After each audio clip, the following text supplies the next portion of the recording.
Começa agora um programa que traz tudo sobre o livro mais lido em todos os tempos. Apresentamos O Som do Livro.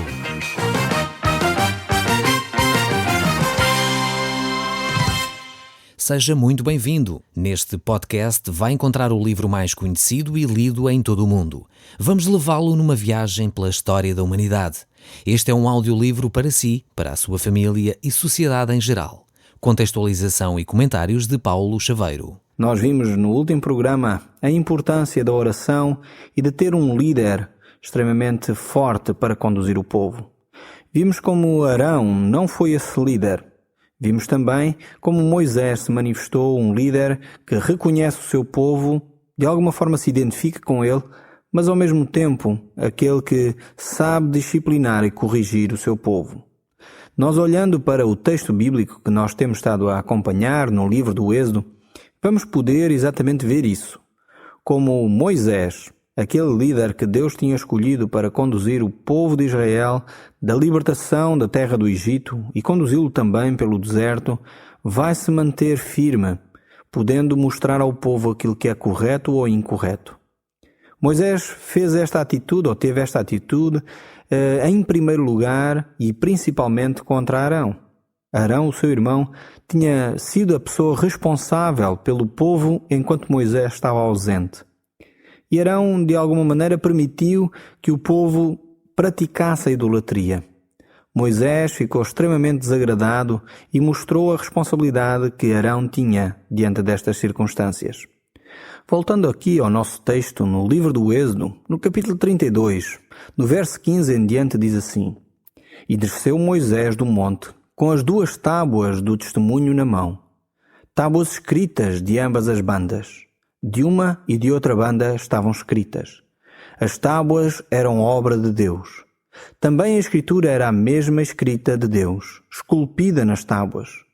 Ouvindo Josué a voz do povo que gritava, disse a Moisés: Há alarido de guerra no arraial. Respondeu-lhe Moisés: Não é alarido de vencedores, nem alarido dos vencidos, mas alarido dos que cantam é o que eu ouço. E logo que se aproximou do arraial, viu ele o bezerro e as danças. Então acendeu-se-lhe a ira, arrojou das mãos as tábuas e quebrou-as ao pé do monte.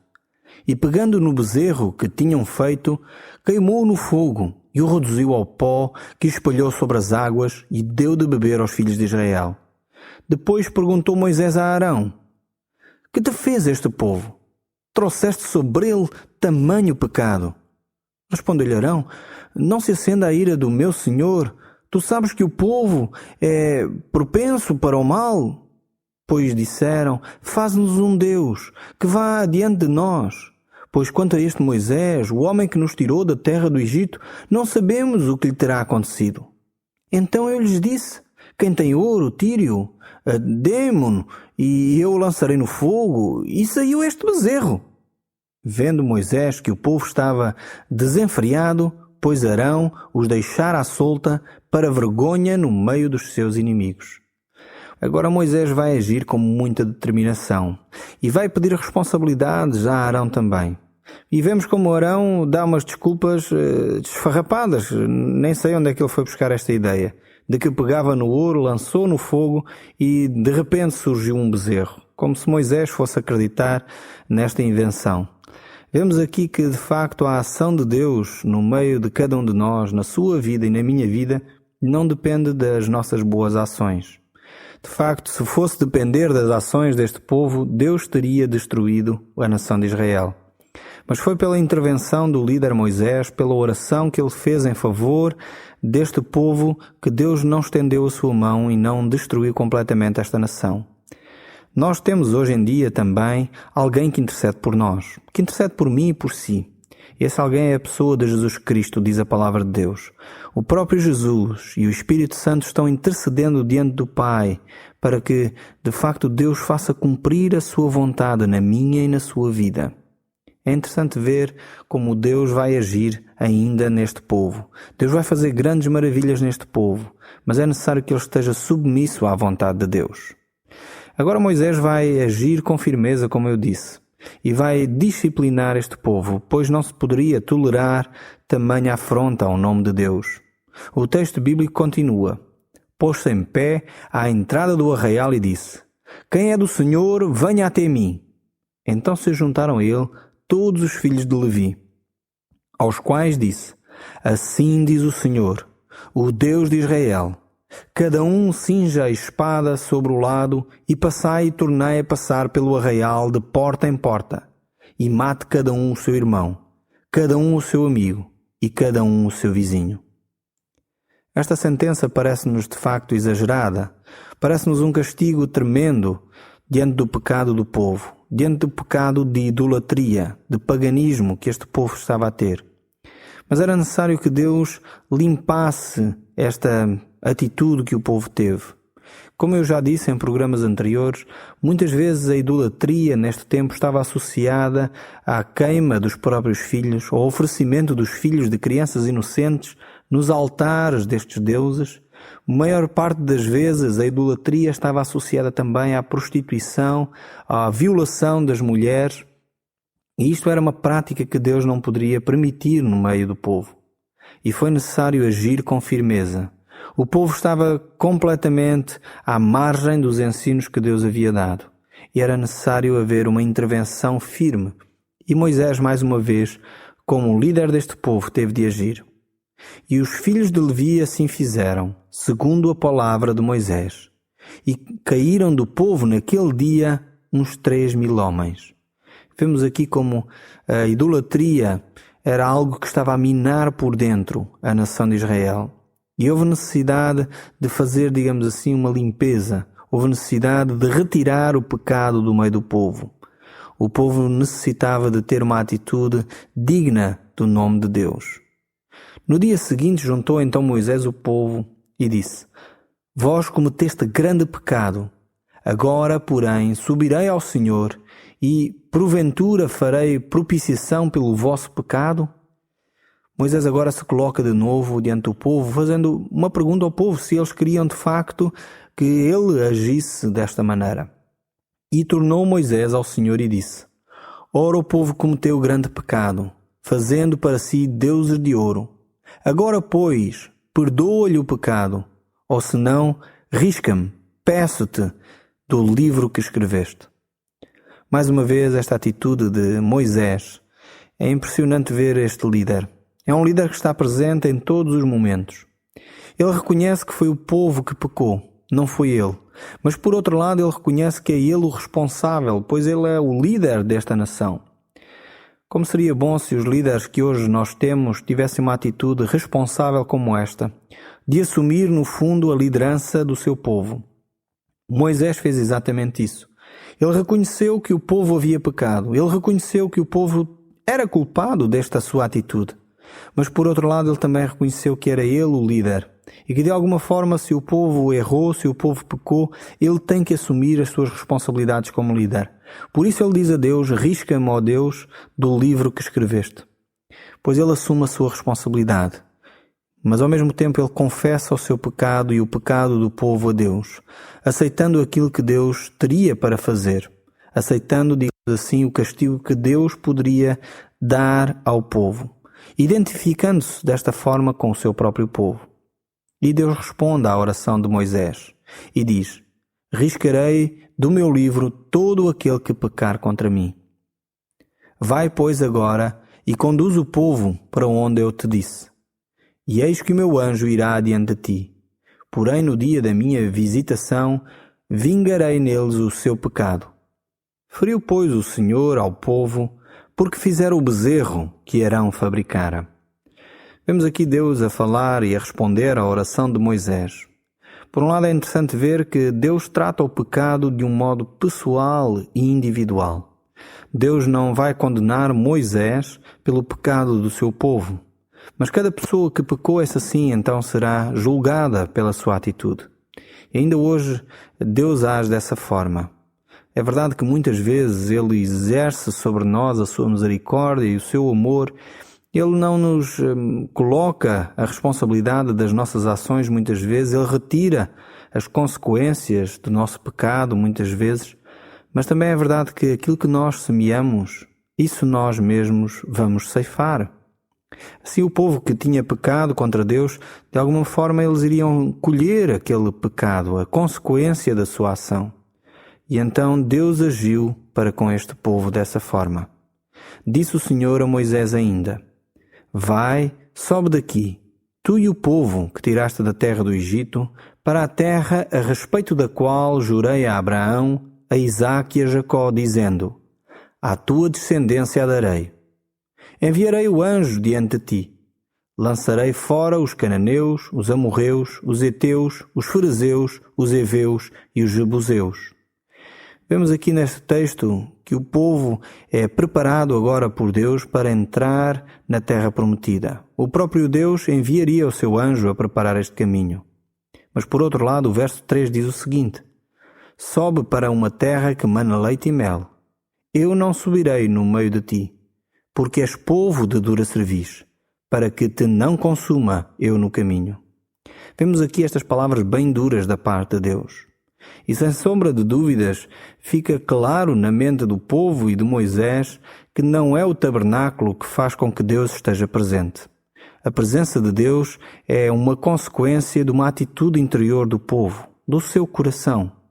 Deus não habita em templos ou casas feitas por mãos de homens. Isso Deus deixa claro na mente deste povo. Deus não vai acompanhar o povo por causa da sua atitude, por causa da sua idolatria, pelo facto de eles terem rejeitado o seguir e servir a Deus. Se pensarmos bem, o tabernáculo tinha sido dado com uma finalidade. Tinha sido dado com a finalidade de proporcionar um encontro entre Deus e os homens. Mas, no entanto, para que isso acontecesse, era necessário que o homem tivesse o seu coração em ordem. Não é uma habitação. Este tabernáculo não era a casa de Deus. A casa de Deus, de alguma forma, é o coração de cada ser humano. Era um lugar de encontro, sim, era um lugar privilegiado, é verdade. É um lugar que nos mostra e nos apontava para a pessoa de Jesus Cristo. Mas esse encontro com Deus depende de si e de mim. Depende da minha atitude e da sua atitude, do nosso coração. É por isso que nós vemos este texto aqui, Deus fala diretamente ao coração do povo, e aquele homem que peca, esse sim é responsabilizado pelas suas ações. O verso 5 deste texto continua: Porquanto o Senhor havia dito a Moisés: Diz aos filhos de Israel: És povo de dura cerviz. Se por um momento eu subir no meio de ti, te consumirei. Tira, pois, de ti os ativos, para que eu saiba o que hei de fazer. Vemos aqui, por outras palavras, o que Deus está a querer dizer à nação de Israel é que ele deveria tirar todos os sinais de idolatria, de paganismo, do meio do povo. Deus quer que o seu povo se decida, de uma forma definitiva, se quer ou não seguir a Deus, ou se quer seguir as imagens. Deus, de alguma maneira, exige que o povo tome uma posição. E ainda nós hoje temos que manter esta nossa posição, se queremos servir a Deus ou se queremos servir qualquer outra coisa. Na igreja primitiva, o batismo tinha este simbolismo, tinha esta ideia de que a pessoa deveria tomar uma decisão firme, ou seguia a Cristo, ou seguia a idolatria, ou seguia outros princípios de vida, ou tinha outras coisas mais importantes na sua vida do que a pessoa de Deus. Ainda hoje o batismo tem um pouco esse significado. Por isso a pessoa que é batizada deve fazê-lo em consciência, pois ela de alguma forma é um marco e uma decisão, ou assinala uma decisão que a pessoa tomou de seguir a Jesus Cristo.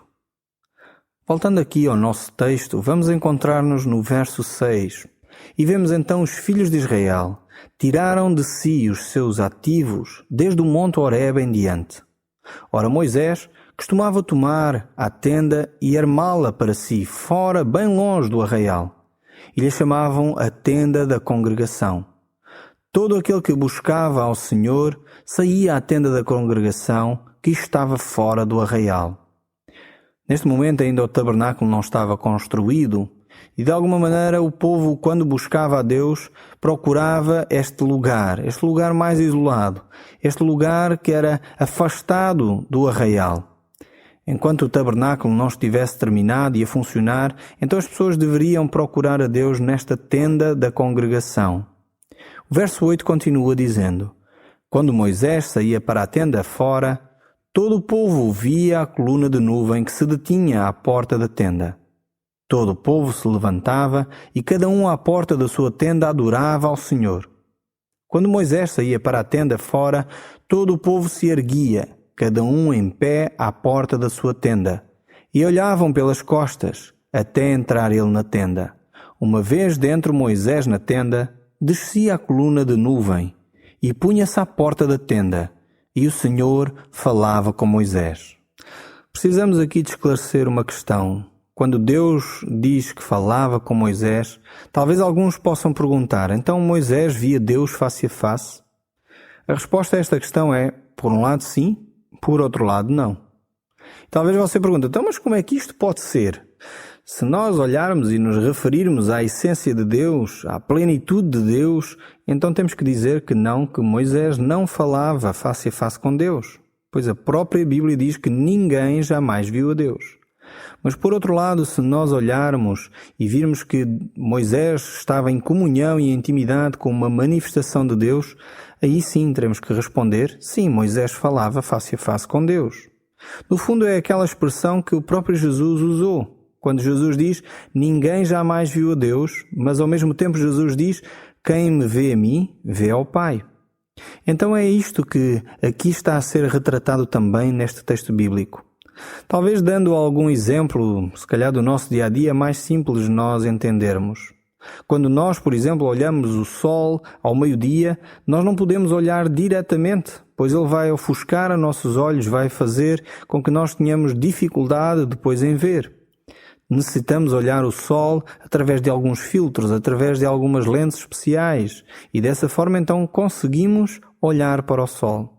Eu creio que este exemplo poderá nos ajudar a perceber como havia este relacionamento entre Moisés e Deus. Por um lado, Moisés não poderia olhar diretamente para a essência de Deus, mas por outro lado, Deus permitia que as suas manifestações fossem conhecidas a Moisés. E é só assim que nós encontramos o texto no verso 11 dizendo: falava o Senhor a Moisés face a face, como qualquer fala a seu amigo. Então voltava Moisés para o arraial.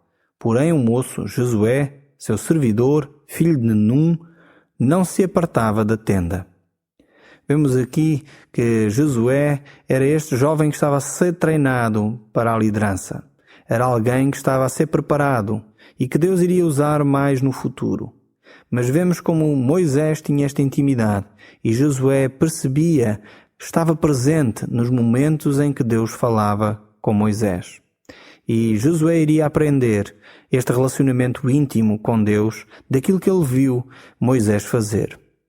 O verso 12 continua: disse Moisés ao Senhor: tu me dizes, faze subir este povo, porém não me deste a saber a quem há de ir comigo. Contudo disseste, conheço-te pelo teu nome, também achaste graça aos meus olhos. Agora, pois, se eu achei graça aos teus olhos, rogo-te que me faças saber neste momento o teu caminho, para que eu te conheça e ache graça aos teus olhos e considera que esta nação é o teu povo. Moisés precisava de conhecer exatamente a vontade de Deus e o caminho de Deus para o povo de Israel. No Novo Testamento, Filipe, um dos discípulos de Jesus, pediu a mesma coisa a Jesus, dizendo: Senhor, mostra-nos o Pai, e isso nos basta. Eu creio que todo o Filho de Deus sincero tem de alguma forma o desejo de conhecer os caminhos de Deus.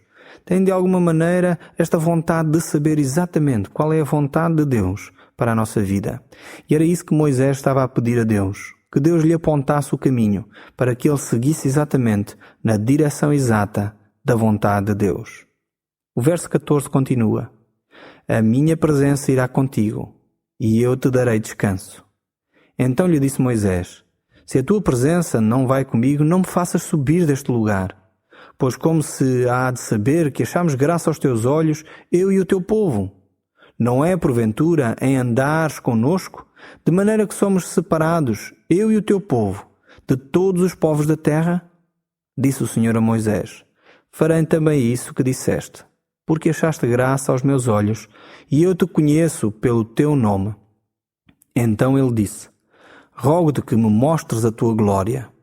Respondeu-lhe: farei passar toda a minha bondade diante de ti, e te proclamarei o nome do Senhor. Terei misericórdia de quem eu tiver misericórdia, e me compadecerei de quem eu me compadecer. E acrescentou: não me poderás ver a face, porquanto homem nenhum verá a minha face e viverá. Disse mais o Senhor: eis aqui um lugar junto a mim, e tu estarás sobre a penha. Quando passar a minha glória, eu te porei numa fenda da penha, e com a mão te cobrirei, até que eu tenha passado. Depois, em tirando eu a mão, tu me verás pelas costas, mas a minha face não se verá. Vemos aqui este texto que ilustra exatamente aquilo que eu acabei de dizer, os comentários que eu fiz. Se por um lado Deus estava em intimidade com Moisés e falavam face a face como qualquer amigo, por outro lado Moisés não podia ver Deus na sua essência, na sua grande majestade. Esse Deus nunca nenhum homem viu e ficou vivo. Esse Deus é só o Deus que nós iremos presenciar um dia, quando estivermos na eternidade. Enquanto nós andarmos aqui neste mundo, a relação que temos com Deus passa muito pelo facto de nós manifestarmos o nosso amor àqueles que estão próximos de nós, àqueles que são nossos familiares e amigos. Foi exatamente por isso que o apóstolo João escreveu numa das suas cartas: nós não podemos dizer que amamos a Deus se não amarmos o nosso próximo. A nossa intimidade com Deus faz com que ela se manifeste nas nossas ações para com aqueles que nos rodeiam. Nós iremos continuar a olhar para esta caminhada de fé e de obediência à palavra de Deus que Moisés e este povo tiveram. Mas nós faremos isso no próximo programa. O Som do Livro, uma produção da Rádio Transmundial de Portugal.